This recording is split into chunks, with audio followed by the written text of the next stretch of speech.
மயிலாப்பூர் சிவகுமார் அப்படின்னு சொல்லிட்டு ஒரு ஒரு பிரபல ரவுடியை பத்தி குறிப்பிட்டிருப்பாங்க. பொது இடத்துல வந்து ஒரு ரவுடி நின்னானா ஏகப்பட்ட கேள்விகளை வந்துட்டு காவல்துறை எழுப்பும். ஒரு போலீஸ் காவல்துறைக்கு போகணும் அப்படின்னாலே வந்துட்டு சட்டம் வந்து அவர் திருந்தி வாழ்றதுக்கு அனுமதி கொடுத்துருக்கு. ஆனா காவல்துறை அவரை ஃப்ரீயா விட்டுருவாங்களா எந்த ஒரு நெருக்கடியும் கொடுக்காம?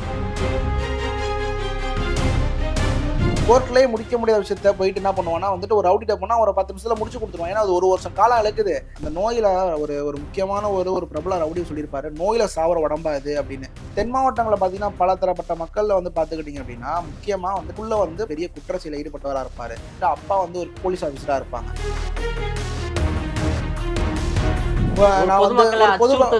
அச்சுறுத்துனா அதை என்ஜாய் பண்ணாங்க. அந்த மக்கள் அதை என்ஜாய் பண்ணாங்க, ஊக்குவித்தாங்க. கத்தியை எடுத்தா கத்தில தான் சாவு அப்படிங்கிறது அவரோட வாழ்க்கை வந்துட்டு முடிஞ்சிருச்சு. இது எல்லா ரவுடிகளுக்குமே தெரியும்.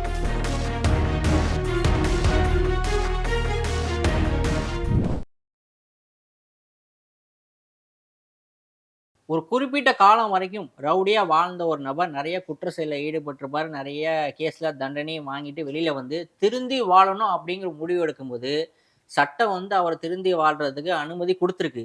ஆனா காவல்துறை அவரை ஃப்ரீயா விட்டுருவாங்களா எந்த ஒரு நெருக்கடியும் கொடுக்காம? நல்லா புரிஞ்சுக்கோங்க ஒரு விஷயம். ஒரு குற்றம் செய்யறான் அப்படின்னு வச்சுக்கோங்களேன், தொடர்ந்து வந்து ஒரு ஹப்பச்சுவல் அஃபண்டரா இருக்கும் பொழுது அவனை சரித்திர பதிவேடு ரவுடியா வந்துட்டு நிர்ணயம் பண்ணிடுவாங்க. ஹெச்எஸ்ல வந்து அவனை ஏற்றிடுவாங்க. அப்படி இருக்கும்போது ஹிஸ்ட்ரி ஷீட்ல வந்துட்டாலே அவன் வந்து ஒரு கண்காணிக்கப்படுற ரவுடியா மாறிடுவான். அப்போ தொடர் குற்றவாளி வந்துட்டு ஒரு சுதந்திரமான மனித வாழ்க்கையை வாழவே முடியாது. இப்போ நானும் நீங்களும் வந்து ஒரு இடத்துக்கு போகிறோம் அப்படின்னா போகலாம். ஆனால் ஒரு பொது இடத்துல வந்து ஒரு ரவுடி நின்னானா ஏகப்பட்ட கேள்விகளை வந்துட்டு காவல்துறை எழுப்பும். இப்போ ஒன்றும் இல்லை, ஒரு இடத்துல வந்து ஒரு கொலை நடக்குது, இல்லை ஒரு அசம்பாவிதம் நடக்குது அப்படின்னா அந்த இடத்துல காவல்துறை வந்துட்டு நடந்தோடனே இந்த இடத்துல யார் இருக்கா, ஒரு வேலை இவன் பண்ணிட்டு போறான்னு சொல்லிட்டு கண்ணோட்டம் எங்கே போகணும், அவன் மேலே தான் சந்தேக பார்வை வரும். அப்போ அவனை தூக்கி ரிமாண்ட் பண்ணுறான், அவனை தூக்கி வந்து என்கொயரி, அதாவது வந்து இன்வெஸ்டிகேஷன் பண்ண தான் செய்வாங்க. அப்போ அவன் பண்ணல அப்படிங்கிறது வந்துட்டு எப்போ தெரிய வரும் அப்படின்னா வந்து இன்வெஸ்டிகேஷன் என்கொயரிக்கு அப்புறம் தான் தெரிய வரும். இல்லை ஒரு நபர் வந்து நான் திருந்தி வாழணும்னு ஆசைப்படுறேன் அப்படின்னு போலீஸ் ஸ்டேஷனுக்கு போயிட்டு எழுதி கொடுக்குறாரு, ஆனால் ஃப்ரீயாக விட மாட்டாங்க. சரித்திர பதிவேடு குற்றவாளியே ஆகிட்டாங்க அப்படின்னா நெருக்கடி கொடுத்துட்டு தான் இருப்பாங்க. காவல்துறை வந்து நெருக்கடி கொடுக்கல அப்படின்னு வச்சுக்கோங்களேன், நெருக்கடி கொடுத்தனால தான் இந்த அளவுக்கு திருந்தி இருக்கிறானுங்க. நெருக்கடி கொடுக்கல அப்படின்னா இங்க வந்து நான் ஒன்று சொல்லணும் அப்படின்னா வந்துட்டு ஓப்பனா சொல்றேன், சில இடங்களில் காவல்துறை வந்துட்டு சொல்லி பேசியிருக்கலாம். இந்த இடத்துல வந்துட்டு காவல்துறையை பத்தி ஒரு முக்கியமான ஒரு பதிவு சொல்லணும். என்னன்னா, காவல்துறை வந்துட்டு ரவுடிகளுக்கு நெருக்கடி தரல அப்படின்னா நம்மளை போல ஆட்கள் சுதந்திரமா வாழ முடியாது. இன்னைக்கு ஒரு சரித்திர பதிவேடு குற்றவாளி அவன் குடும்பத்தை சார்ந்த ஒரு நபர் அரசு துறை சார்ந்த ஒரு வேலைக்கு போகணும்னு ஆசைப்பட்டு கவர்மெண்ட் எக்ஸாம்லாம் எழுதுறாரு. ஒருவேளை குடும்ப பின்னணியை பார்த்து அந்த வேலையை வந்து தட்டி கழிச்சிருவாங்களா? அது வந்து போற ஜாபை பொறுத்து இருக்கு. உதாரணத்துக்கு ஒரு நபர் போலீஸ் ஆகணும்னு ஆசைப்படுறாரு, அந்த மகனோட தந்தை வந்து சரித்திர பதிவேடு குற்றவாளியா இருப்பாங்க. அவங்களுக்கான ஸ்டேட்மெண்ட் என்னவா இருக்கும்? கிடைக்கிறதுக்கு வந்துட்டு கடினம் தான்.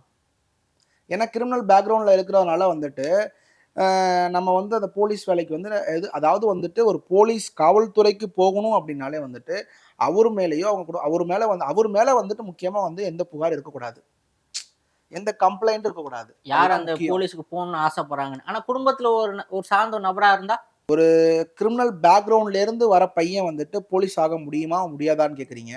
அந்த பையன் போலீஸ்க்கு இன்ட்ரெஸ்டா இருந்தாப்புல அப்படின்னா அவர் மேல குற்ற செயல் இருக்கா இல்லையான்னு பார்த்துட்டு காவல்துறை வந்து வேலை கொடுக்கும் கொடுக்காதங்கிறதா முடிவு வெளிய. அவங்க அப்பா பண்ணாரு, அவங்க அம்மா பண்ணாங்க, அவங்க அண்ணன் பண்ணாரு அப்படிங்கிறது மேட்டர் கிடையாது. ஆனா கிரிமினல் செக்அப் பண்ணுவாங்க, ஒரு வெரிஃபிகேஷன் பண்ணுவாங்க, அந்த குடும்ப பின்னணி என்ன அப்படின்னு பண்ணுவாங்க. ஏன்னா வந்து ஒரு எடுத்துக்காட்டு சொல்லணும், இருங்க, தென் மாவட்டங்களை பார்த்தீங்கன்னா பல தரப்பட்ட மக்கள்ல வந்து பார்த்துக்கிட்டீங்க அப்படின்னா முக்கியமா வந்துட்டு அப்பா வந்து ஒரு பெரிய குற்ற செயலில் ஈடுபட்டவரா இருப்பாரு, ஆனா புள்ள வந்து போலீஸ் ஆஃபீஸரா இருப்பாங்க. இப்போ நான் வந்து படிச்சு முன்னேறி ஒரு ஆஃபீஸராக வந்து உட்காந்துருப்பேன், நீங்களே வந்து காணொலியில் வந்து எவ்வளோ பேர் பார்த்துருப்பீங்க. ஸோ அது ஒரு எடுத்துக்காட்டு, சரிங்களா? இந்த இன்னொரு கேள்வி வருதுன்னா, குற்ற பின்னணி சார்ந்த ஒரு நபர் ஒரு குற்ற பின்னணி குடும்பம் சார்ந்த ஒரு நபர் வந்து போலீஸ் வேலைக்கு ட்ரை பண்றாரு. ஏதோ ஒரு ஈகோ காரணமா இருக்கும். அந்த யாரு குற்றம் செஞ்சிருக்காங்களோ அவங்களுக்கும் அந்த போலீஸ்க்கும் ஒரு ஈகோ இருக்கும். போலீஸ் நினைச்சா அந்த விஷயத்த மாற்றி அமைக்க முடியுமா முடியாதா? எனக்கு இந்த குடும்பம் பிடிக்கல, இந்த இவனால நிறைய நான் என்ன பண்ணியிருக்கேன், நான் வந்து நிறைய பேருக்கு மேல் அதிகாரிக்கு பதில் சொல்ல வேண்டிய ஆளாச்சு, இவனால நிறைய விஷயங்கள் நான் வந்து ஃபேஸ் பண்ணேன், எனக்கு கிடைக்க வேண்டிய ப்ரொமோஷன் இவனால தான் எனக்கு வந்து தடுத்தாங்க, இவன் குடும்பத்துலேருந்து ஒரு நபர் நான் ஏன் வந்து போலீஸுக்கு விடணும் அப்படின்னு ஒரு அதிகாரி தடுக்கலாமா? முடியாதா? நிறைய சினிமா பார்ப்பீங்கன்னு நினைக்கிறேன். அதாவது நீங்க வந்து ஒரு சினிமா இல்ல. ஒரு ஒரு நார்மலா இருக்கக்கூடியது தான் அது. இல்ல பிரதர், இப்போ வந்து நீங்க பார்த்துக்கிட்டீங்கன்னா, ஒரு காவல்துறை வந்துட்டு ஒருத்தன புடிக்கல அப்படின்னு வந்து ஒருத்தவங்க மேல தனிப்பட்ட தாக்குதல் பண்ணணும்னு நம்ம காவல்துறை மேல வந்து ஒரு ஒரு ஒரு ஒரு பதிவு வைக்க முடியாது. எதனால அப்டின்னா வந்து, காவல்துறைய பொறுத்தளவுக்கு வந்துட்டு, மக்கள் வந்து ரவுடிசத்துக்குள்ள வரக்கூடாது. ரவுடிசம் தடுக்கப்படணும். அவங்களோட வேலை என்னன்னா அதுதான். ம். அவங்களுக்கு வந்து ரவுடிசம் நடக்கல அப்டின்னு வச்சுக்கோங்களேன், அவங்க வந்து ஃப்ரீயா இருப்பாங்க. அவங்களுக்கு பிரச்சனையே கிடையாது. இன்னொன்னு அவங்களால காவல்துறை பாதிக்கப்பட்டிருந்தாங்க அப்டின்னாலும், சரி அவன் அப்ப தான் அப்டி இருந்தான். இவன் நல்லபடியா வந்திருக்கான்னு சொல்லிட்டு, அது வரவேற்கத்தக்க ஒரு விஷயமா தான் இருப்பாங்களே ஒழிய, காவல்துறை இந்த மாரி பண்ண மாட்டாங்க. ரவுடிசத்த பார்த்து ஒரு இன்ஸ்பயர் ஆகி, அந்த ரவுடிசத்த கையில எடுக்கக்கூடிய நபர், அவரோட கடைசி வாழ்க்கை கட்டம் எப்படி முடியும்? இப்ப நீங்க கேட்ட கேள்விக்கு ஒரு எக்ஸாம்பிளா சொல்லணும் அப்டின்னா, இப்போ ஒரு அரசனோட ப்ரோமோ வந்துச்சு. அத யார பத்தின கதைன்னு சொல்லிட்டு எவ்வளவோ பேர் வந்து ஒவ்வொரு இடத்துல வந்து பேசும்பொழுதும், அதுல வந்து ஒரு அடிப்படுற விஷயம்னா, மயிலாப்பூர் சிவகுமார் அப்படின்னு சொல்லிட்டு ஒரு ஒரு பிரபல ரவுடிய பத்தி குறிப்பிட்டிருப்பாங்க. அவரு என்னத்த பார்த்து இன்ஸ்பயர் ஆனார் அப்படின்னா, அவரும் ஒரு பெரிய ரவுடியா வரணும். அவர பார்த்தும் மத்தவங்க பயப்படணும். அப்படின்னு ஒரு விஷயத்த எடுத்துக்கிட்டாங்கன்னு ஒரு டாக்குமெண்ட்ரியே இருக்கு சமூக வலைதளங்கள்ல. அப்படி பார்க்கும் பொழுது அந்த ரவுடி வந்துட்டு முடிவு நீங்க பார்த்தீங்கன்னு வச்சுக்கோங்களேன், ஸ்டார்ட்டிங் வந்து அப்படியே ஆரவாரமா இருந்திருக்கும். ஒரு அண்ணன் பிரம்மாண்டமா அவர பார்த்தீங்கன்னு வச்சுக்கோங்களேன், நடந்து வரும்போதெல்லாம் வந்துட்டு கத்தி எடுத்துட்டு, அதாவது பொது இடங்கள்லயே வந்துட்டு ஒரு சொல்லப்போனா வந்து துப்பாக்கி எடுத்து வந்து காட்டுறதா இருக்கட்டும். ஒரு நான் வந்து பொதுமக்கள ஒரு அச்சுறுத்தும் விதமா, அச்சுறுத்துனா அத என்ஜாய் பண்ணாங்க. அந்த மக்கள் அந்த அவங்க மக்கள ரவுடிசத்த. அத என்ஜாய் பண்ணாங்க, ஊக்குவித்தாங்க. துப்பாக்கி எடுத்து காட்டுறது, அப்புறமேட்டு வந்துட்டு ஒரு ஒரு கத்தி எடுக்கிறது, அருவாள் எடுத்து, வாள் எடுத்து காட்டுறது, கேக் வெட்டும்பொழுது, இது போலலாம் மாலை பெரிய மாலை போடுறது. அந்த இடத்துல ஒரு ஒரு ராஜ்ஜியம் கட்டி வாழ்ந்தாரு. ஆனா இருந்தாலும் அவரோட முடிவு மோசமான சம்பவம். எத நோக்கி பயணிச்சாரு அப்டின்னா வந்துட்டு, கத்திய எடுத்தா கத்தில தான் சாவு அப்டிங்கிறது அவரோட வாழ்க்கை வந்துட்டு முடிஞ்சிருச்சு. இது எல்லா ரவுடிகளுக்குமே தெரியும். இன்னொன்னு நல்லா புரிஞ்சுக்கோங்க. இப்ப நம்ம வந்து ஒரு இடங்கள்ல போய் நம்ம பொதுவா ஜாலியா நின்னு பேச முடியும். ஆனா வந்துட்டு ஒரு கொலை செஞ்சவனால பேச முடியாது. ஒரு 10 நிமிஷத்துக்கு மேல வந்து அவன ஒரு குறு குறுன்னு பார்த்தோம்னு வச்சுக்கோங்களேன், அவனுக்கு டவுட் வந்துரும். பய உணர்வு வந்துரும். பய நம்மள உணர்வு வந்துரும். பார்த்துக்கிட்டே இருக்காங்க எவ்வளோ அப்படின்னு. பெரிய ரவுடியா வேணாலும் இருக்கட்டும். எவ்வளோ பெரிய ரவுடியா வேணாலும் இருக்கட்டும், எல்லாருக்குள்ளயும் பயம் இருக்கும். ஆனா வெளிய காட்டிக்க வெளியில மாட்டாங்க. பார்க்கும்போது இவங்க ஒரு ராஜ வாழ்க்கை வாழ்றாங்க. எல்லாரும் பயப்பட ராஜா வைக்கிறாங்க அப்படின்னு. வாழ்க்கை அப்படிங்கிறதுலாம் வந்துட்டு ஓப்பனா சொல்லணும் அப்படின்னா, அதுதான் சொல்றேனே. இப்போ ஒரு ரவுடியா ஆகும்பொழுது, ஒரு சித்தரிக்கும் பொழுது என்ன ஆகுது, அவன்ட்ட வந்து யார் யார் வருவான்னா, நிலம் வந்து இத முடிச்சு குடுங்க, இந்த கான்ட்ராக்ட்ட முடிச்சு குடுங்க, இந்த விஷயத்த முடிக்க முடியாத விஷயத்த முடிச்சு குடுக்குறவான். கோர்ட்லயே முடிக்க முடியாத விஷயத்த போயிட்டு என்ன பண்ணுவான்னா வந்துட்டு ஒரு ரவுடிட்ட போனா ஒரு 10 நிமிஷத்துல முடிச்சு குடுத்துருவான். ஏன்னா அது 1 வருஷம் காலம் இழுக்குது. இவன்ட்ட போனா ஒரே நிமிஷத்துல போடுறியா? இல்ல உன்ன போடவான்னா போட்டு அவ்வளோதான் முடிச்சு குடுத்துருவான். முடிஞ்சுச்சு. அப்போ அதனால என்ன பண்ணுது, அவனுக்கு வந்து முடிச்சு குடுத்ததுக்கப்புறம் பணம் வந்து சேருது. அப்போ இது போல சம்பவங்கள அதிகம் பண்ணும்போது, குற்றச்செயல் அதிகம் ஈடுபடும்போது, அப்ப என்ன ஆகுறான்? கார் வாங்குறான், பங்களா வாங்குறான், வீடு வாங்குறான். அப்ப என்ன பண்றான்னா வச்சுக்கோங்களேன், இவனுக்காக தனிப்பட்ட ரீதியா கொலை பண்றான். மத்தவங்களுக்காக கொலை பண்றான். அப்படி பண்ணும்போது இவனுக்கு எதிரிகள அதிகம் சம்பாரிச்சுட்டே இருக்கான். அப்ப அது எங்க போய் முடியுது அப்படின்னா, அழிவு நோக்கி தான் முடியுது. எவ்வளோ பெரிய ரவுடியா இருந்தாலும் சரி, கத்தி எடுத்தா இறுதியில கத்தியால தான் சாவு. சாவு. அது வந்து மாற்று கருத்தே கிடையாது. இன்னொன்னு பார்த்துக்கிட்டீங்க அப்படின்னு வச்சுக்கோங்களேன், ஒரு ரவுடி வந்துட்டு ஒரு எந்த ரவுடியா இருந்தாலும் வந்து ஒரு ப்ரொஃபஷனுக்கு வந்து எதிரியா இருக்க மாட்டான். வளர்த்துட்டு தான் பார்ப்பான். ஆனா ரவுடிக்கு ஆரம்பத்துல சொல்ற மாரி ரவுடி தான் எதிரி. ஏன்னா, இதுல இன்னொன்னு என்னன்னு வச்சுக்கோங்களேன், நம்ம விசுவாசம்ன்னு பார்க்கவே முடியாது. ஏன்னா, கூட இருக்கிறவனே வந்து இதுல குழி பறிச்சுருவான். கண்டிப்பா. எப்படின்னா வந்து ஒரு ரவுடி வந்து காசுக்கு விலை போகக்கூடிய நபரா இருப்பாங்க. காசுக்கு விலை போடக்கூடிய ரப்பர்ன்னு சொல்ல முடியாது. அவன் இடத்த நம்ம புடிக்கணும் அப்படின்னு ஒரு மைண்ட் செட். அதாவது இந்த ரவுடி வந்து இந்த ஏரியாவ கண்ட்ரோல்ல வச்சிருக்கான். அந்த ஊர கண்ட்ரோல் வச்சிருக்கான். இவர் இடத்துக்கு நம்ம வரணுங்கும் பொழுது, அவன வந்து கீழ தள்ளி விட்டுடணும். அவன கொன்னுட்டு அந்த இடத்துக்கு வரணும். அப்படின்னு ஆசைப்படுறவங்க தான் அதிகம். ஸோ, இப்ப ரவுடிசம்ன்னு பார்த்தீங்கன்னு வச்சுக்கோங்களேன், அது வந்து ஒரு ஒரு ஒரு ஒரு நம்ம நாட்டுக்கு தேவையில்லாத ஒரு விஷயம்.